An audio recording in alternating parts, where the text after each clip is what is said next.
नमस्कार दोस्तों, मैं परविंदर सिंह आप सभी का स्वागत करता हूं अपनी इस नई वीडियो में। आज हम बात करेंगे क्रिटिकल मिनरल्स के ऊपर। क्रिटिकल मिनरल्स क्या हैं, वे सब मिनरल्स किस तरीके से लोगों के काम आते हैं, कौन सी इंडस्ट्री में लगते हैं, और क्रिटिकल मिनरल्स के ऊपर जियोपॉलिटिक्स क्यों इस समय गरमाई हुई है। तो ट्रंप ने जब टैरिफ का ऐलान किया चाइना के साथ, तो चाइना ने भी उसके ऊपर उतने ही टैरिफ जो है लगाने शुरू कर दिए। यानी एक तरह का टैरिफ वार शुरू हो गया चाइना और अमेरिका के बीच में। उसके बाद जब अमेरिका नहीं माना, हालांकि चाइना ने उनको बहुत समझाया कि इससे दोनों ही देशों का नुकसान होगा, अ, इस तरीके के डेवलपमेंट के लिए कोई भी देश तैयार नहीं है। लेकिन अमेरिका मानने वाला नहीं था, तो अमेरिका ने नहीं माना। उसके बाद जब वो नहीं माने, तो क्रिटिकल मिनरल्स जो हैं, जिनके ऊपर जिनकी प्रोसेसिंग में वो 90% स्टेक रखता है, कौन? चाइना। चाइना 90% क्रिटिकल मिनरल्स जो हैं, रेयर अर्थ मिनरल्स जो हैं, उनके ऊपर, क्रिटिकल मिनरल्स की बजाय अगर हम रेयर अर्थ मेटल कहें तो ज़्यादा बेहतर है।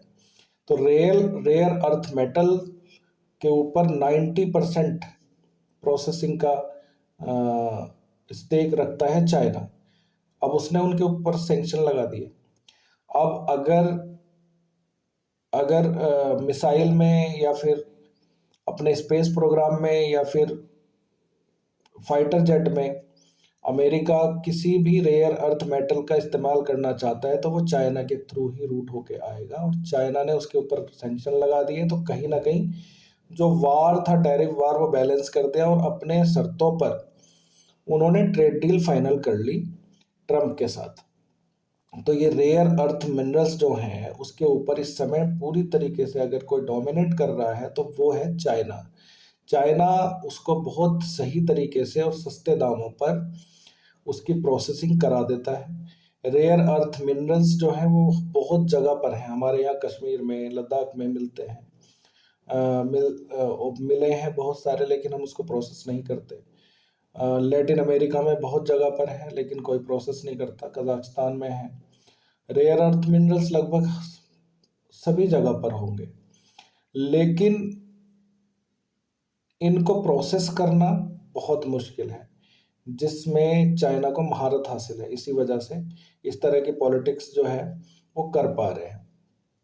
तो हमारा भी एक तरह का ये प्रॉब्लम हमेशा रहेगा, जब तक हम ये रेयर अर्थ मिनरल्स प्रोसेसिंग करना सीख ना लें या फिर दूसरी सप्लाई चेन क्रिएट ना कर लें, तब तक हम भी अपने आप को सिक्योर नहीं कर सकते। अमेरिका ने इससे लड़ने के लिए अपने यहाँ पर 2 साल के अंदर फैक्ट्री लगाने का प्लान बनाया है कि हम अपने यहाँ पर रेयर अर्थ मिनरल्स को प्रोसेस करेंगे, और अपने यहाँ पर यूज़ होने वाले जो मिनरल्स हैं, जो मेटल्स हैं, वो यहीं पर प्रोड्यूस करेंगे। ग्रीनलैंड को वो इसीलिए मांग रहे हैं क्योंकि वहाँ पर रेयर अर्थ मिनरल्स बहुत सारे हैं।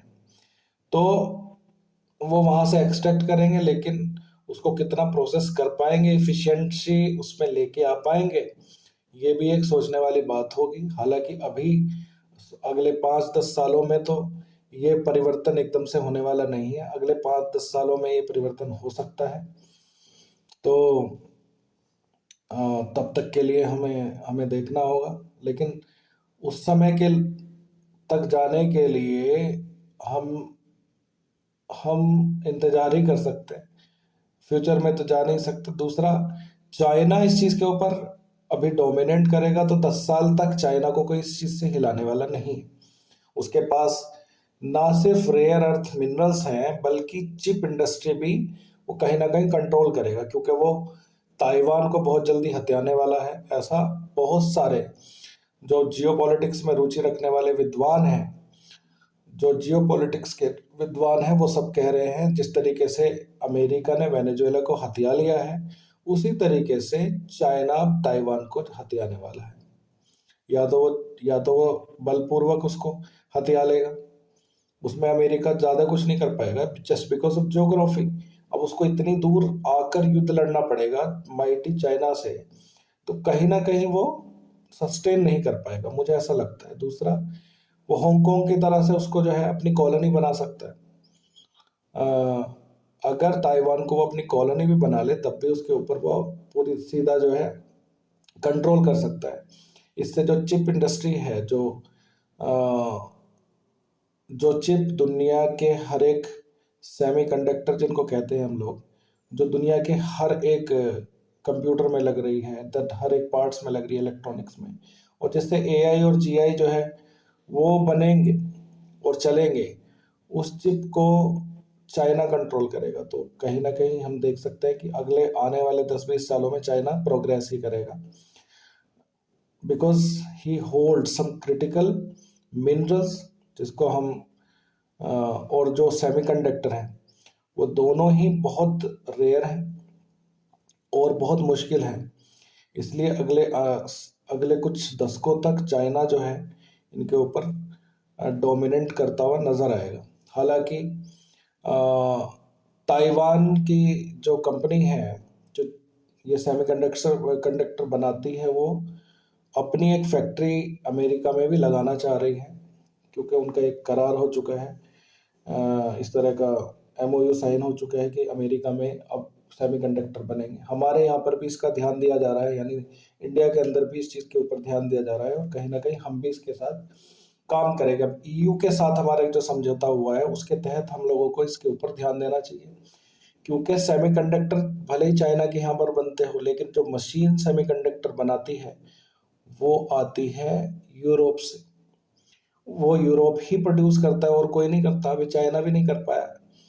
तो वो टेक्नोलॉजी अगर यूरोप से आती है तो कहीं ना कहीं उस टेक्नोलॉजी को आप इंडिया में क्यों नहीं लेके आ सकते हैं, इसके ऊपर बात करिए और एक फैक्ट्री सेमीकंडक्टर की यहाँ पर इंडिया में प्रोड्यूस करिए। अगर मैं बता रहा हूँ, अगर सेमीकंडक्टर की फैक्ट्री इंडिया में आ गई तो कहीं ना कहीं ग्लोबल जो टेंशन है सेमीकंडक्टर के अराउंड वो खत्म हो जाएगी। इसी के साथ हम ये वीडियो समाप्त करते हैं। हमें सपोर्ट करिए, फॉलो करिए और ज़्यादा से ज़्यादा इस वीडियो को लाइक करिए।